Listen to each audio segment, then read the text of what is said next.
આજથી લગભગ 100 વર્ષ પહેલાનું ગુજરાત કેવું દેખાતું હશે? આ સમજવા માટે આપણે બ્રિટિશ શાસનની જટિલ વ્યવસ્થાને સમજવી પડશે. બ્રિટિશ ભારત બે મુખ્ય ભાગોમાં વહેંચાયેલું હતું.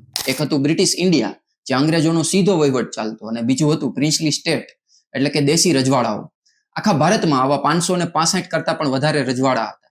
અને તમને જાણીને આશ્ચર્ય થશે કે તેમાંથી સૌથી વધુ રજવાડા ગુજરાતના વિસ્તારમાં આવેલા હતા. આ આંકડો ફક્ત એક નંબર નથી, આ એક હકીકત છે જે બતાવે છે કે ભારત કેટલું વિખરાયેલું હતું.